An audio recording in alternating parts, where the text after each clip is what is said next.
بسم اللہ الرحمن الرحیم۔ تحفہ یا علی مدد۔ یقیناً آپ سب خیر و عافیت ہوں گے اللہ اور اہل بیت کی مان سے۔ یقیناً آپ لوگوں نے دیکھا ہوگا کہ میرے تھمبنیل پہ اور ٹائٹل پہ کیا لکھا ہے۔ دراصل بات کرنے کا مقصد یہ ہے کہ یہ معاملہ کچھ لوگ کہتے ہیں بالکل صحیح اور کچھ کہتے ہیں بہت غلط۔ در حقیقت ہمیں سچے اور جھوٹے کا اندازہ لگانا بہت ضروری ہوتا ہے۔ تو ویسے تو رسول خدا نے ہمیں اتنی چیزیں فرمائی کہ ہمیں سچے اور غلط کا پتہ ہونا چاہیے، پر کچھ لوگ حقیقت سے بہت دور ہیں اور اس کو ماننا نہیں چاہتے، جبکہ وہ کہتے ہیں کہ تلخ حقیقت ہے، بلکہ تلخ حقیقت کو ماننا ہی تو اچھی بات ہوتی ہے، اپنے کردار کو سمجھانا۔ آج ہم آپ کے سامنے بات کرنے والے ہیں کہ سچے اور جھوٹے کون سے صحابہ تھے اس طرح کے۔ پہلی بات کہ ہم لوگ یہ تمام واقعہ جو ہوگا کسی بھی صحابہ پہ، وہ ہم نہیں بتائیں گے کہ ہماری کتاب سے، بلکہ وہ ہماری کتاب سے ہے ہی نہیں، بلکہ وہ ہم بتائیں گے اہل سنت والجماعت سے کتاب کا حوالہ دیں گے، آپ کے سامنے اسکرین پہ چلے گا۔ تو بات کرنا یہ تھا کہ ہمیں جو حوالے بتائے گئے ہیں وہ بالکل صحیح اوتھینٹک تھے، اور اہل سنت والجماعت اپنی کتاب میں خود اس بات کا اقرار کر رہے ہیں۔ اور بات کرنے بس یہ تھا کہ کون سے وہ صحابی تھے جو سچے تھے، کون سے وہ تھے جو جنگ میں ڈٹے رہے اور رسول خدا کے سچے عاشق بنے، اور کون سے وہ صحابی تھے جو جنگ سے بھاگ جاتے تھے۔ اب ہم ان کو انہی کتاب المستدرک، کتاب چہارم ہے، جلد نمبر اور حدیث ہے 4340 میں امام علی علیہ السلام فرماتے ہیں، نبی خدا نے خیبر کی طرف روانگی کی، جب وہاں پہنچ گئے تو آپ نے حضرت عمر کو اور ان کے شہر یا ان کے محل کی طرف بھیجا، اور ان کے ہمراہ صحابہ کو بھی بھیجا۔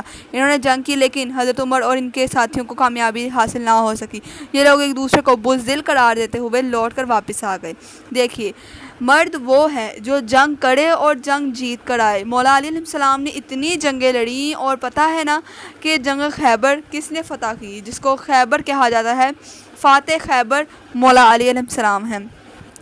جو تو صحابہ رسول سچے تھے، وہ رسول خدا کے ارد گرد ایک ایسا محاصرہ کر کے کھڑے تھے کہ ہم رسول خدا کو ایک آنچ بھی نہیں آنی چاہیے۔ جیسے کہ جنگ احد میں بھی اسی طرح کے واقعات پیش ہوئے تھے کہ رسول خدا کو جب اکیلا چھوڑ دیا، اور کون بھاگا تھا ان پہاڑوں سے نکل کے، اور پھر کون 3 دن بعد واپس آیا تھا۔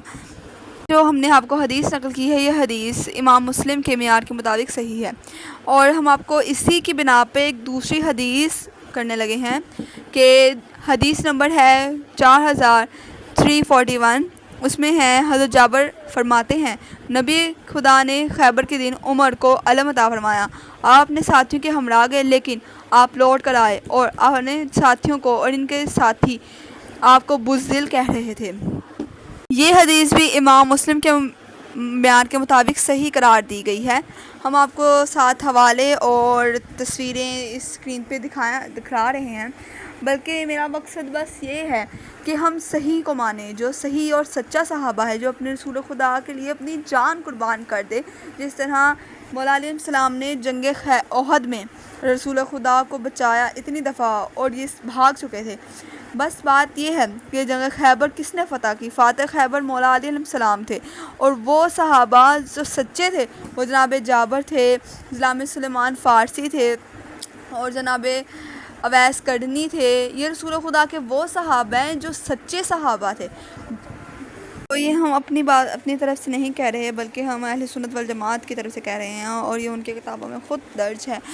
جب یہ لوگ ہی اس طرح کہتے ہیں، اور اگر کچھ بھی شیعہ کہہ دیں تو اس کو اتنا کیوں کہہ دیتے ہیں کہ شیعہ ایسے ہیں، شیعہ ویسے ہیں۔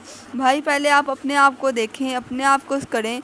ہم جیسے بھی ہیں، ہم مولا کے ماننے والے ہیں، ہم کسی کو مکر فریب نہیں کرتے، منافقت نہیں ہمیں آتی، ہم سچ بولتے ہیں، جھوٹ نہیں، ہم مکاریاں نہیں کرتے، ہم غداری نہیں کرتے، ہم رسول خدا کے ساتھ غداری کرنے کا تصور بھی نہیں کر سکتے، اور منافقت اور کینہ حسد ہمارے دلوں میں نہیں ہوتا، بلکہ شان علی وہ ہے جس کو رسول خدا خود فرماتے ہیں۔ بس یہ ہے کہ ہم سچ کا ساتھ دیں، اور جھوٹ ہے اس کو چھوڑ دیں۔ سچ اور حق کا ساتھ دینے والا انسان ہمیشہ بہتر ہوتا ہے۔ اگر آپ کو ویڈیو اچھی لگی ہو تو ویڈیو کو لائک، چینل کو سبسکرائب کرنا مت بھولے گا۔ اللہ حافظ۔